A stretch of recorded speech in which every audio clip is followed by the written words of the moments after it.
Emily Wert has it was bound to happen. Emily Wert has a very special piece that she wanted to show all of us.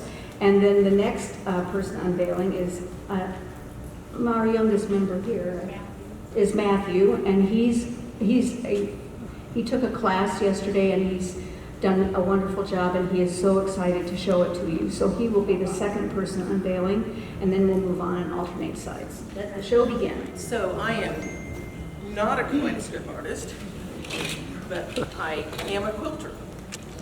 And I don't know what year it was that Janice Chesnick showed a quilt that she had made of Cozy Baker. And I was very inspired by that. And so after my daddy, Jan Bull, died, I had made for my mother a quilt, which I showed here in 2016, this portrait quilt of my father. And so, after Mama died a couple of years ago, I really wanted to make a companion piece to go with it, which I have finished. So this is Mama.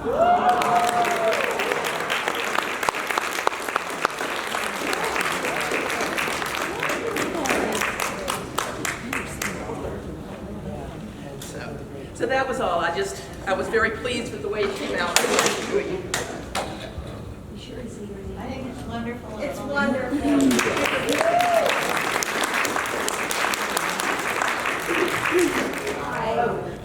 I am Mathew, one of the classical collectors, and I made this yesterday, which is Susan Duo kaleidoscope, which contains a cell and a wheel. Wow. And in it is glycerin / oil and a little wheel that goes in there. And I built this yesterday, and so for the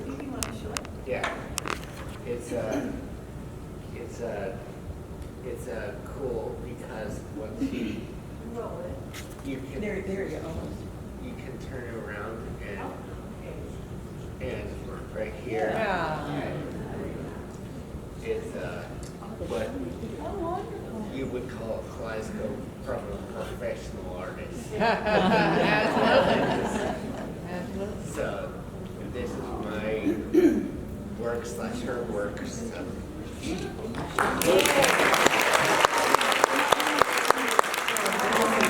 So last year's, or flibberty gibbet about last year's scope, and I'll probably flibberty gibbet about this one. My focus this year has been trying to find things that exist just as it was last year, that I can work and create kaleidoscopes out of. So I call this one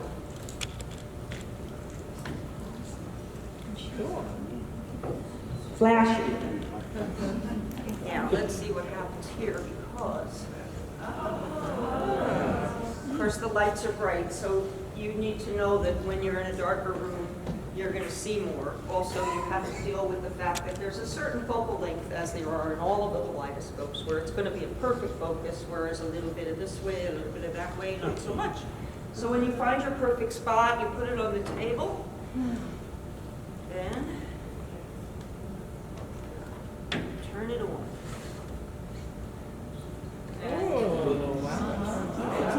It's going to spin quietly. Whoops, fall right off of its face. Yes, indeed. Anyway, the thing here is this does fit in here, but you can also adjust it. So you can have it going upward in a lot of different directions. This is one of those little things that you put in your car to keep your phone in the right place. And this is one of those little display things that you're supposed to put a beautiful piece of glass on. But it goes around and around, so it works for me. It goes in a couple of different directions. There are a few different ways you can have it flashing, and when it's all set up, it's, whatever. And then if you want to, you can take it out and use it wherever you'd like. And so it's available here as a pedestal piece, and also I have this as a single, so you can just run around the room. what you wish. Well, is that the time up? Oh, good. I think I said everything. You can come and ask me questions.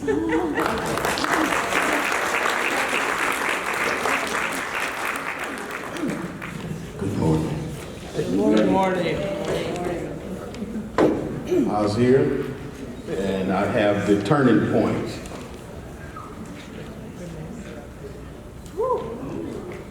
All right.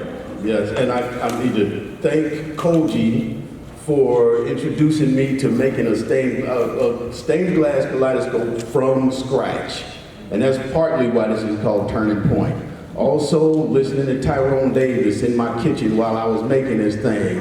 Oh Lord, I've reached a turning point, Lord, Lord, Lord, in my life. Yeah. So, and I have a window here deliberately so that light can get in. All right, you want to whoop this on them?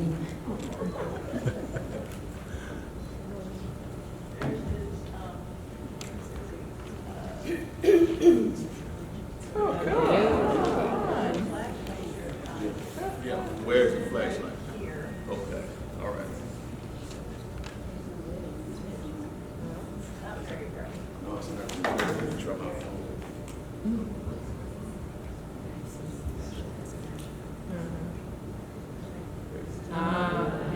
There you No, it's not too far. It's deliberately a little dark on one end. Right? So I put stained glass on one end, on one side, so that the light would shine through. And then Motohiro Sato loaned me this bulb, and I had to figure out a way to get it to stay in. And don't steal my idea now. It took me a week to figure this out. Too late. All right, so there it is. Thank you.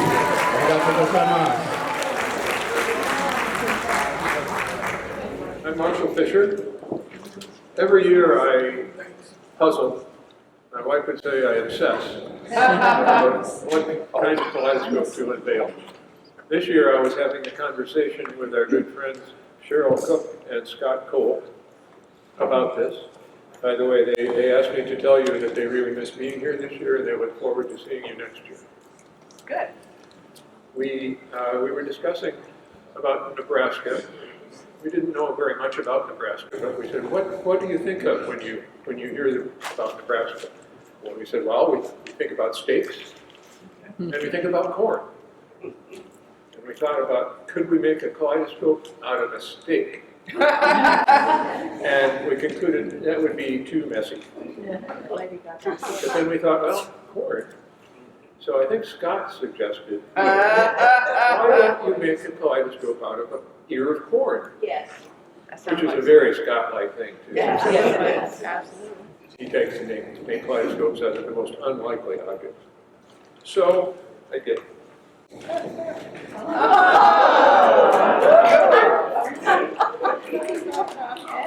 And there's more to it than that. So rather than trying to make it out of a real ear of corn, I thought I would make one out of a glass ear of corn.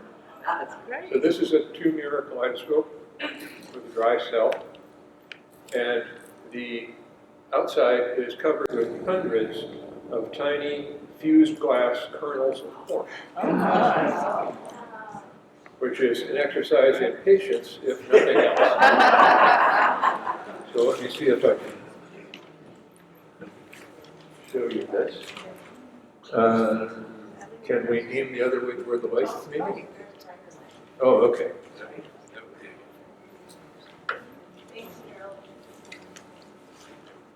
I can't see. All right. You have to go. There you go. Oh, very pretty.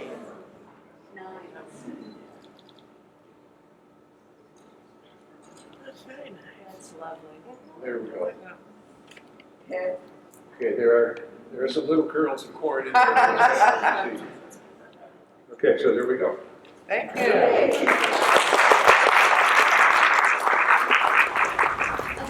we go. that. Yeah, this was to slide it on. There's rare earth magnets here, and we didn't want to scratch the surface, so that helps it slide. You can't just lift it up and put it down because magnets can loosen up if you pull them hard enough. So anyway, you won't find us on your list because we weren't sure this was going to be finished. Did I keep the mic? Oh. Yeah. Oh, okay. We weren't sure we'd get this finished on time. It was kind of a last minute rush, and we did make it, so we gave our name to Donna, but you won't see it on the list. It's spelled Lelewer, L-E. added it to the list. No. Nothing get added. No, it's okay, Donna. Spell again? I'll spell it. Lelewer. It's pronounced Lelewer. And I'm Luanne. This is Steve, my husband, and we worked on this together. It was a joint process, and we enjoyed it. So, we're newer members. We didn't get inspired until the last convention because we just joined before that, and we took off from there. So now we have a table, and we're enjoying that too. My goal was to develop a sculpture that we could put a kaleidoscope into, and it would still be pleasing all the way around, outside and inside. So the exterior has a ancient copper glaze on the horse, and then there's copper colors inside the scope, and this is a bearing system. Steve will tell you all about his technical work because he built the scope entirely, and I built the chamber. I did fit the wood finishing. This is a walnut, a live edge wood base, and this is ceramic, and the oval is also ceramic, which I do ceramics. So, what else do I want to say? In keeping with the theme of Trail of the Imagination, we titled this Chasing the Light, because this is the light. And we all chase the light when we make kaleidoscopes because there has to be a light inside. Okay, and Steve will tell you all about the upgrades he made to enhance our style, which is fairly traditional, but he did stretch his abilities quite a bit. So we pushed a little bit. This is a walnut staved barrels. So they're lathe-turned walnut. The end pieces are dyed maple. The scope is a 2-mirror modified system. It has it's taking Mark Tickle's dichroic concept, only instead of dichroic glass, we used a few different dichroic films on a piece of glass. Problem with that concept is there's no light inside a walnut barrel. It's hard to put a window in a walnut barrel, although I've got some ideas coming, but for the time being. So instead, this has an LED and fiber optic system behind that glass inside the barrel. So there's an additional amount of light provided, and you get 2 different views with and without. This end of the barrel is just there to support the rest of it. It's not, scope is only really 8 inches long. That's a double oil-filled chamber on ball bearings, hitched to both sides.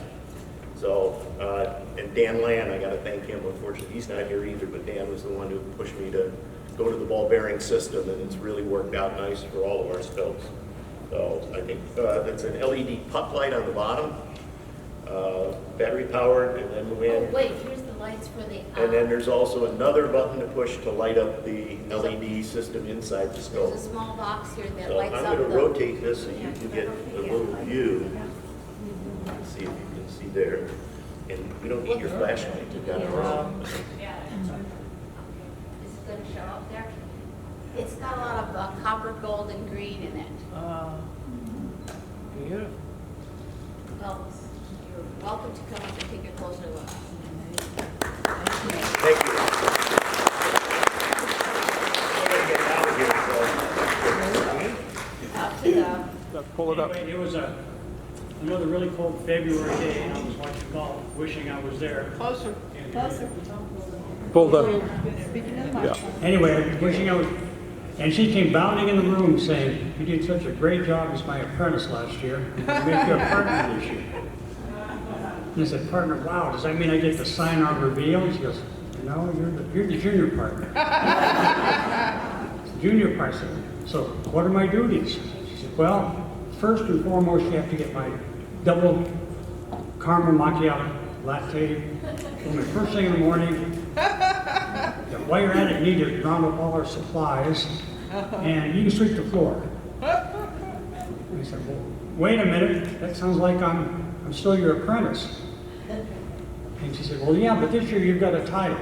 I said, well, I quit. She said, you can't quit.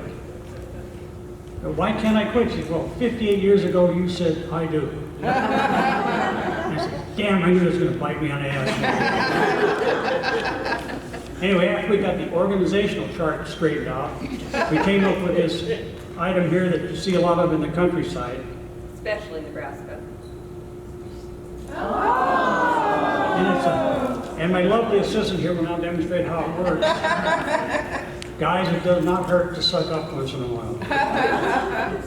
It comes with skylights Oh, it's in the barn. In the back, the remote control is in a little thing that attaches to the back. And the barrel on the side turns the scope, so you look at the top. Oh, Yeah. it's lovely.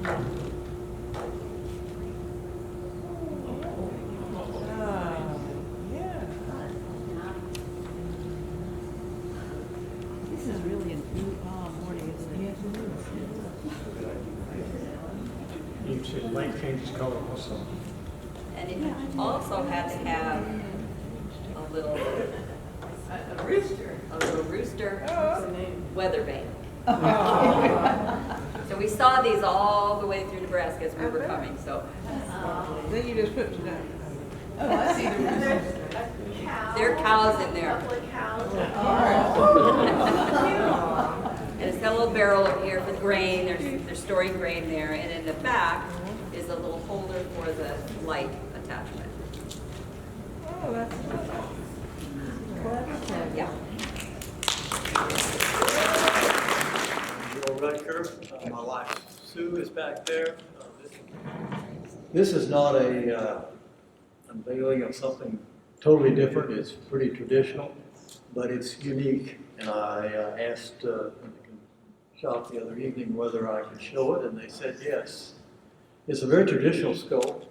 Sue and I haven't been doing this too long, so we do pretty much the same thing until we get it into where we can do it to perfection. But several years ago, I had a neighbor that he had a holly tree in his yard, and he was going to cut it down, and I asked, well, could I have some logs out of that? And he said yes, and so I got the logs, and I turned them, and they spalted, and I gave him back a nice bowl for it. And he said, well, I'll give you this. And he pulls out this thing in the back of his shop, and it was a curved piece of old growth cypress with the bark on it. The old growth going back to the earlier days of when they first started logging cypress in the swamps of Louisiana. And he said, do something with this. I've tried for years to think about what I could do and couldn't. So I put it in the back of my shop. And it sat there for a while because I couldn't think of anything. And then finally I thought, well, I've got to do something with it because it's taking up space. And so the size of this are old growth cypress bark. And I thought that was really kind of unique. And then I had a friend that had some sinker cypress, which sinker is the wood that settles to the bottom of the swamps, and it sits there in the canals and the water. And over the years, it takes in, once the impurities are in the water, and it gives you a wood-like look of grain that is really not grain. And so the eyepiece and the rotator are made of sinker cypress. So that, it's valuable to me. I don't know that it's valuable for the price that I would want for it. It's something really unique. I've never seen anything like it, and I enjoyed making it. And Sue was a big contributor. She did the optic work and the optic cell and the glass work. It's just a traditional scope, pretty much. Over there. What's that? Do that?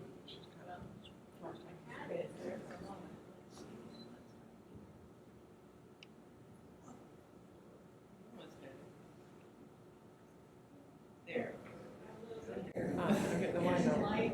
Yeah, there you go. It'll be much better. Yes, that'll be much better.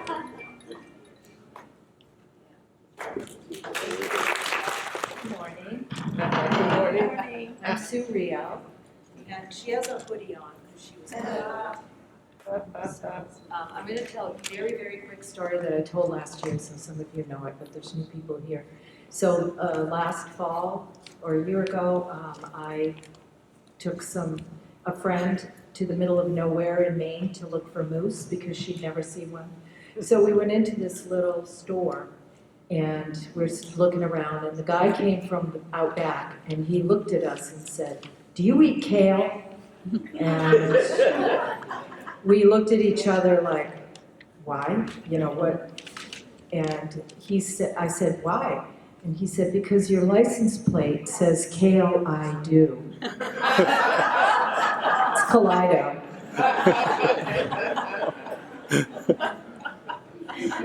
I told him I made kaleidoscopes and he turned around and walked in the back.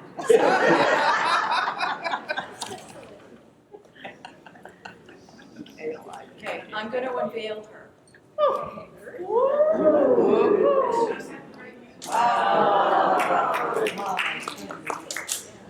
It's called, we call her Freebird. And three mirror systems. I designed it, drew it and everything. Glass eye, glass eagle eye. And the glass is all layered and textured to make it three-dimensional. And the design wraps all the way around.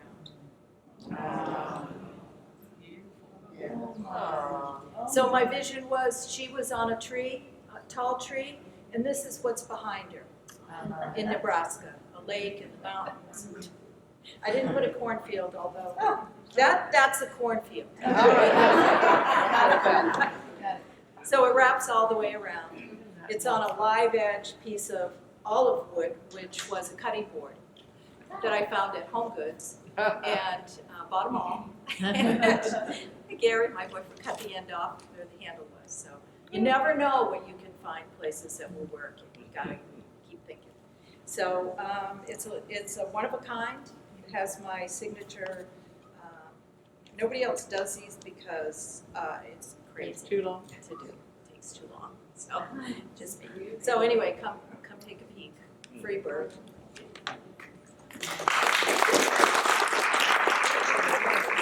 Okay, Trails of Imagination. This saga journey of mine started a little while ago. Judith, Paula, and I had a conversation some years ago, and I said that, it's kind of been a surprise to me that the mandala of most kaleidoscopes so naturally mimic a rose window in the cathedral that I've never seen anybody do that. She says, well, there's some people who have tried, but not well. Don't want to insult anybody, but anyhow, I took that as a challenge, tucked it away in the back of my mind. My wife and I went to Paris and went through Notre Dame. And as you might know, Notre Dame came to the foreground about 5.5 years ago with a little problem there with very similar to the World Trade Center.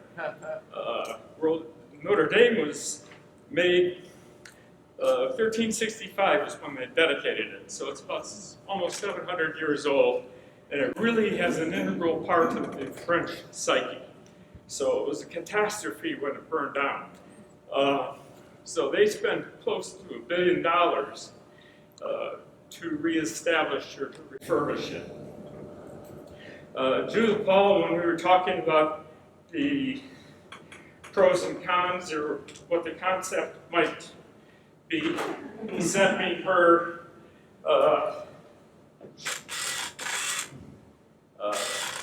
unit from her series of the Eiffel Tower. So, I don't know if you can get up here. Oh, wow. Whoa. Wow. Oh, my.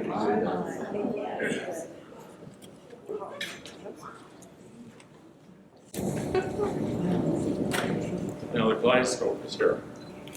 We have to turn it around. Can we have it? We have enough. This is not one. Wow, that's impressive. Wow.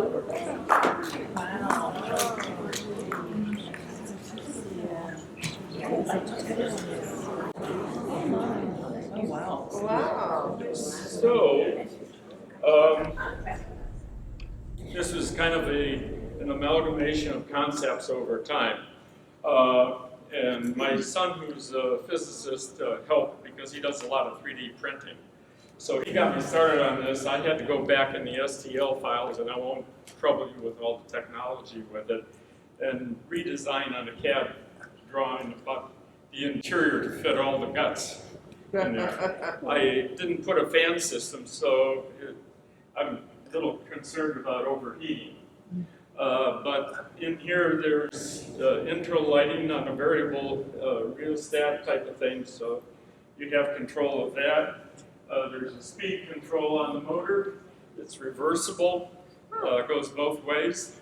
The fretwork is what, or the black lines, is a duplicate of the main rose window in Cathedral. And so,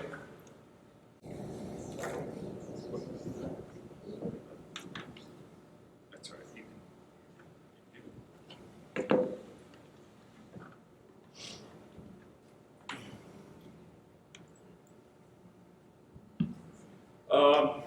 So there's bonus, and part of my modifications is you can take off these little caps, and both towers are also kaleidoscopes. The difference is the fretwork of the main rose window there is on the mirror system here. It's a two-mirror system, whereas here the fretwork was broken up into pieces and included in the object cells, so it's a completely novel type of image every time that it happens.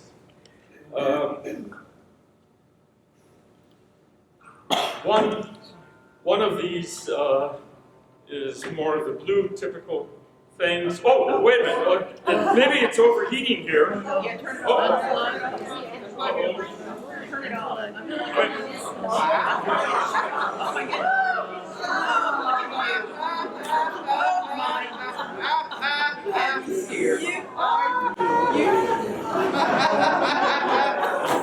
Reenactment. Oh my goodness.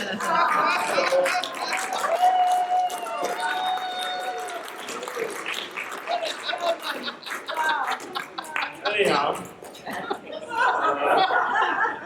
You are sneaky. Now you know what my wife and what I hallucinate trying to go to bed. That's amazing. So I hope I did Judith Paul's concept in our discussion adequately. There's my son, who's the astrophysicist, who helped do some of the preliminary printing. I had to thank him, and so he wouldn't accept any money. So out of that, I made the scope of my table the webinar, or the Webula, which has got a whole different scenario to it. But anyhow, that's Notre Dame.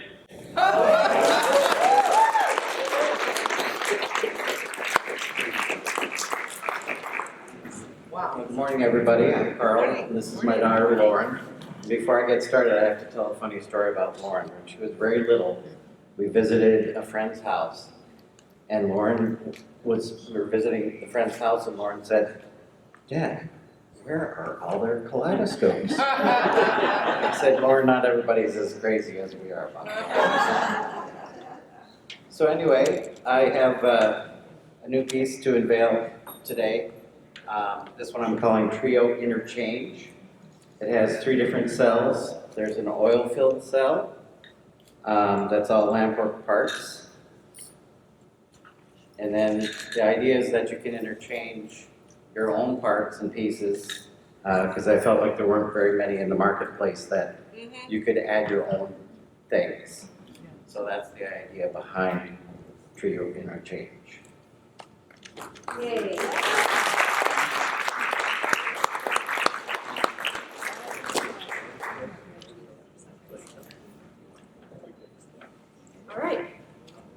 as my dad said, I'm Lauren. This is my first time unveiling a piece, and it's not a kaleidoscope, but it's kaleidoscope related. I was in a printmaking class this last semester, and I created a reductive relief print that's inspired by a mandala image created from a kaleidoscope I made with my dad way back when, one of the color spirits. So the colors are inspired from that, and then, yeah, I have a few other prints that are related to this series at the table. So come check it out. Okay, I'm Laura Wilde from California. Been making scopes for a year or two. It came to my conclusion that a lot of us like some jewelry now and then, a little flash, a little gem and jewelry. So I decided to get a little carried away with that type of thing. And came up with the treasures group I'm putting together. This is one of them that honors wine, in case you didn't notice the grapes. The body is hexagonal, it's a dry cell. It does turn independently. And obviously the whole body of everything is hexagonal. And it is a dry cell, but that's my treasures line. And I have a number of themes that you'll see at my table. And that's it. Hi. My name is Koji Yamami. How are you doing? Good? Okay. I'm a little tired. Okay. So, did you remember my last piece? Yes. At our house in one place, And I'm thinking about, I like houses. So I make something like, like many houses to get together in one place. So then I'm thinking, well, what I'm going to make. I'm thinking about my childhood, and I used to play with my, the tree in my yard. And I used to make some,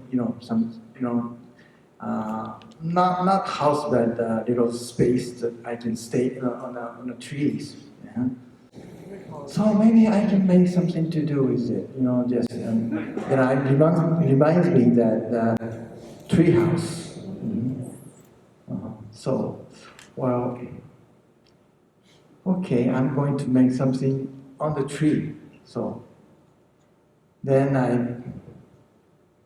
finally I got the idea, and I made a lot of different size house and different kind of house on the tree. It's called a small village on a big tree. Yeah? Okay, I'll show you that.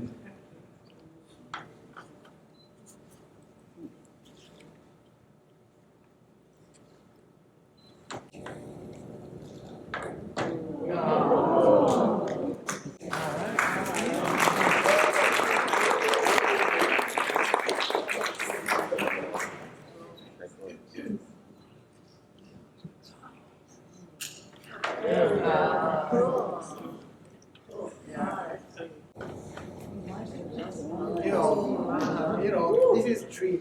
Oh, yeah. And I might put something to it, after that. Well, I think I need some greens, Leaves. The tree is growing. And my tree is growing too. So maybe I put some greens after that. Okay. Yeah. Yeah, just kind of winter. Yes. Yeah. And you can see from here, and just turn it.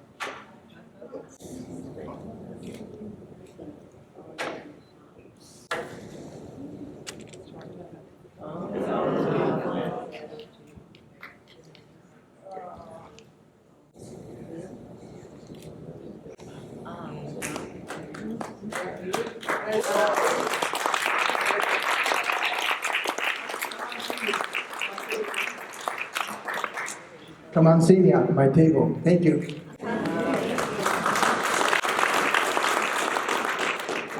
It's always fun to go after Koji. Now for something, so now I have to put my work together on stage. Okay, you need a tech guy to tell you about Mike. Yeah. So anyway, I'm not gonna do this. When we were thinking about what to do for this expo, things didn't really come to mind. And one day in the winter, we're loading up wood to have a fire in the fireplace. And sometimes I pick up a piece of wood and I think, no, not destined for the fireplace. So this piece is called firewood. It's made from a white oak tree that died in our yard a couple years ago, dried in the burn pile beside the house. And it's also the first scope I've done with a berry. So we bought a CNC a few years ago, and prior to that, I couldn't make a bearing work well. If I couldn't make it work well, I didn't want to have it. And then we also, with the CNC, I thought, well, we should do something special for the stand to make it special for this expo. So the stand is Nebraska.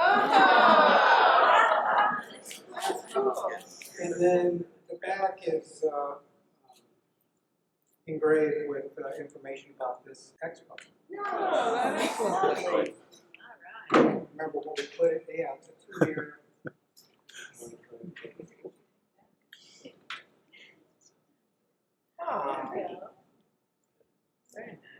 Very nice.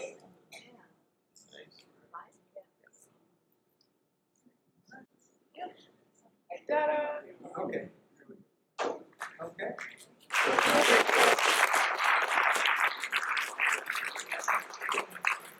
So we find ourselves at the end of the unveiling, and we have unusually a lot of time before our lunch is going to be ready. So you'll have ample time to look at the kaleidoscopes that were unveiled.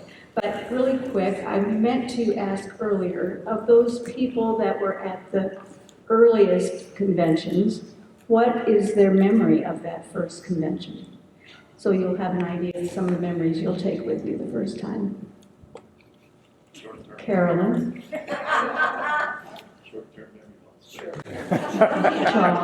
Charlie and I were the people. Charles and I were the people who unwrapped all of the scopes and arrived for the Strathmore first exhibition. Now, all of us were pretty isolated in those days. We all did our own little thing, and we maybe knew there was somebody, but it wasn't until Koji brought us together that we all looked at each other and said, oh, and we put it together. But as we unwrapped those scopes, it was clear that this world was a whole new thing. And it was everyone we unwrapped was like, wow, look what that person did. And here we are today doing the same thing. So I love it. And we get to thank Koji for that. And for those of you who did not know her, she was a mother to all of us. So, Charlie. I have stories I could tell for hours about Koji Baker and my adventures with her. I'll only share a couple here. The first one, we were doing a trip up to New York to visit a gallery, I believe. I don't remember, this is 50 years ago, it seems like to me. But we were driving up 95 up to New York, and every time she would turn to talk to me, she would slow down to 40 miles an hour. And I just gently said to her, Koji, do you mind if I drive? She was driving a Lincoln Town Car at the time, and yes, she pulled over to the side of the road or rest area wherever we went, and I got the car. So every point after that, anytime I went to visit her, she lived 30 minutes from me, 25, 30 minutes from me. She would throw me the keys. We're going to the club for dinner, or we're doing this, or we're going to meet this person, or whatever the case may be. Yeah, her focus was somewhere else. I mean, the one trip back, coming back from, and I asked her one time, coming back from, I think we were coming back from Louisville. I was driving again, as usual, and very carefully. But as we're driving down the road, I couldn't see I couldn't read a couple of the signs, and I asked Koji what that sign said. She says, I can't see that sign either.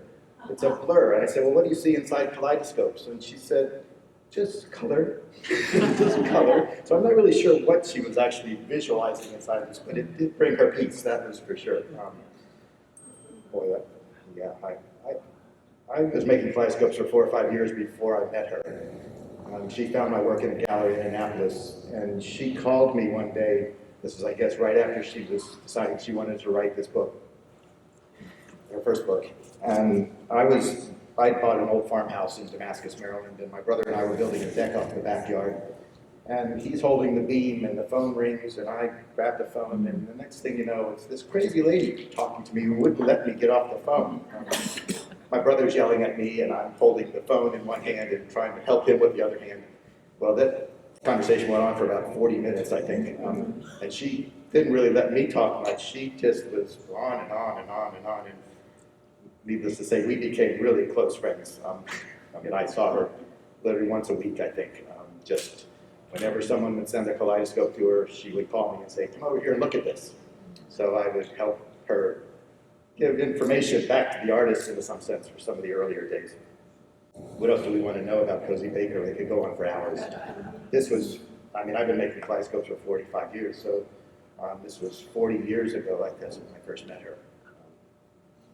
I took her with her cat to the vet. I mean, I was in a sense, I think she sort of adopted me as her son, because she had lost her son to the drug addict.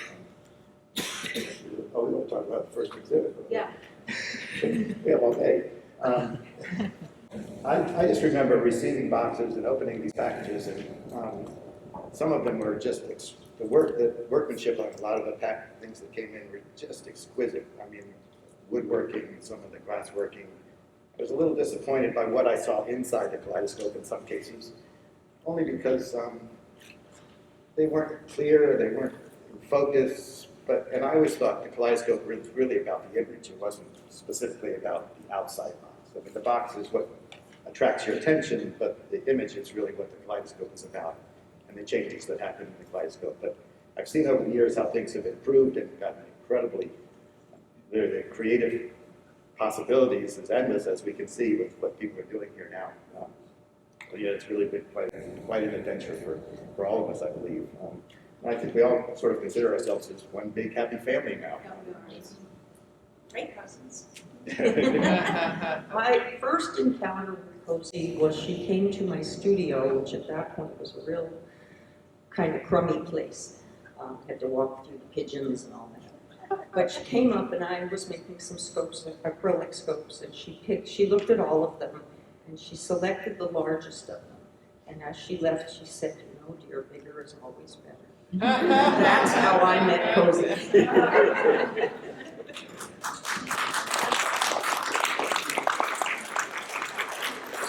I have one really quick memory of Cozy.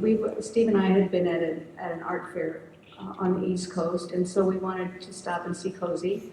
So we went to her house, and at that time we were driving this large, rather dilapidated old van to trek around all these art fairs. And so we spent some time together, and then she wanted to take us on our way leaving. She wanted to stop at the Congressional Country Club to eat lunch before we left. And she said, we just as well both drive, because then you can just leave from there. Well, okay, so we started walking outside, and she took one look at our van, and she said, well, you know, on second thought, I'll just drive. And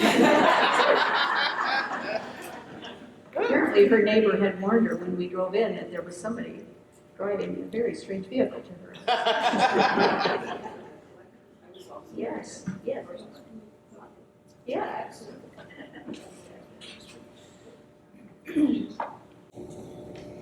There are some of us that are primarily collectors, and we make this group go also. We kind of fun. And I was at the first Kaleidoscope get-together in Strathmore, but before that get-together, I had a call from Cozy Baker. I had no idea who she was, but I was purchasing kaleidoscopes from a gentleman, Eric Senitzer, in San Francisco had the store, the Light Opera. And I had purchased a few here and there, and I had quite a few toy kaleidoscopes. And I get this call from Koji, and she says, I understand you're quite a collector. Now, quite was really a stretch. I had a few, and she says, well, I want to come out and visit you. I'm in San Francisco area, and she is not. And I'm saying, she's actually going to fly out to San Francisco to see me? Oh, yes. So I said, okay, what can I do? I mean, we're going to spend some time together, and she's going to look at maybe 10 kaleidoscopes at the most. So I contacted Eric, and I said, Eric, can you give me the contact information for all of the artists in the Bay Area? And so I invited all these artists to come to my home and talk to Koji. And I brought out all these toy kaleidoscopes that had some interesting concepts to them, but were made in very poor optic quality, with very poor craftsmanship. And so from that, Koji, well, my husband at the time, took the pictures of the artists that she used in her book. And a number of the artists went back and took some of those concepts and made them in much finer scopes. So Koji actually facilitated that creative process of kaleidoscope artists being inspired by other works. And I see that as one of the things that Brewster Society continues to do, is have artists inspired by other artists' work, some people that weren't even artists, I mean, toy scopes, but everybody moving forward and having more creativity and working with each other to see new directions. So anyway, that's my statement as a collector, primarily.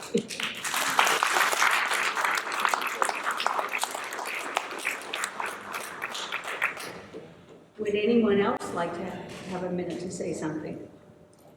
Well then, I'll let you go. Start looking at the scopes, and we'll have lunch right out here.